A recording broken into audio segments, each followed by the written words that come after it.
بتعملي البيتي فور وما بيظبطش معاكي؟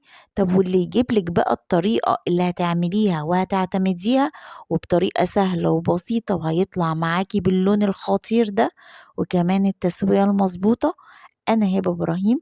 بنعمل وصفات سهلة جدا وبسيطة وكمان خطيرة، وعايزة أقولك كل اللي هياكله من إيدك هيفتكرك إنك جايباه من أفخم المحلات، لأن أنا هقولك على مقادير مظبوطة جدا. هاتي بولة وهننزل فيها بكيلو من الزبدة. تقدري تعملي المقادير اللي أنا هقولها لك دي نصها. كيلو من الزبدة بدرجة حرارة الغرفة، عليهم 350 من السكر البودر. لازم توزني السكر علشان يطلع معاكي مظبوط. هنبدأ نضرب السكر مع الزبدة لحد ما تختفي تماما ويبقى باللون القوام ده، عايزاه زي الكريم شانتيه.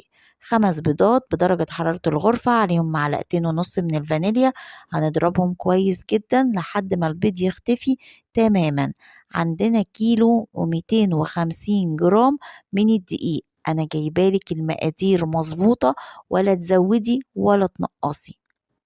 وهنزل بالدقيق بتاعي على الزبدة والسكر والبيض والفانيليا، وعليهم رشة من الملح، وهبدأ أقلبهم لحد ما يختفي تماما.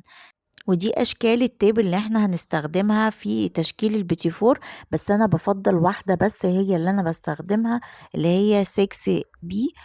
دي حلوة قوي، اللي هي بتبقى مشرشرة وداخلة لجوه. بنعمل منها كل الاشكال بتاعة البيتي فور اللي هتشوفيها في الفيديو. كيس حلواني، وهنزل بقى احط التيب كده، وهبدأ ان انا احط حشوة البيتي فور جوه الكيس بالشكل ده، وهبدأ ان انا اضغطها.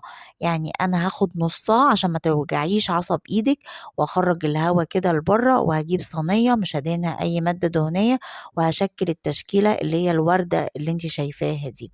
فرننا طبعا على درجه حراره 160 في الرف الوسطاني. بتاخد التسويه بتاعتي من حوالي من 10 ل 15 دقيقه.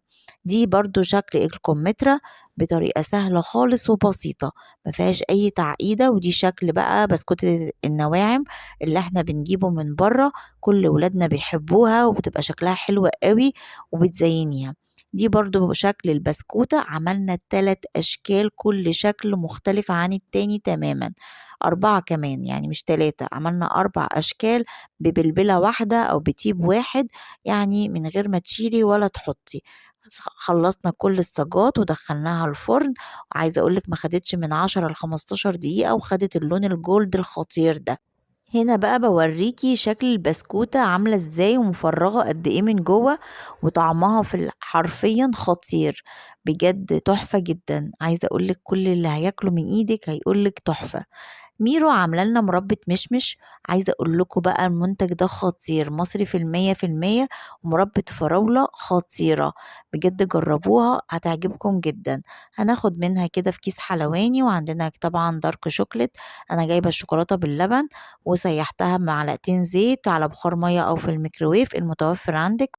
وسوداني مجروش كده للتزيين. بحط الحشوة في النص وببدأ ان انا اضغط عليها كده بين اتنين، واحط في الشوكولاتة وفي السوداني المجروش. وممكن تحشيها فراولة، تحشيها شوكولاتة، نيوتيلا، المتوفر عندك بقى احشيه. وبعد كده بقفلها بالشكل ده ودخلها التلاجة 5 دقايق بالظبط، هي بتجمد. وبحطها وبقدمها.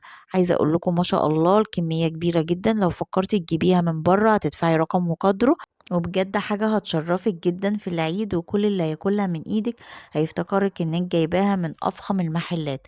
لو عجبتكم الوصفة بتاعتنا ما تنسوش تدوسوا لايك وشير وسبسكرايب، وما تنسوش تنزلوا بتطبيقاتكم على الفيسبوك. بحبكم جدا، اشوفكم في وصفات جاية كتير مع هبة ابراهيم.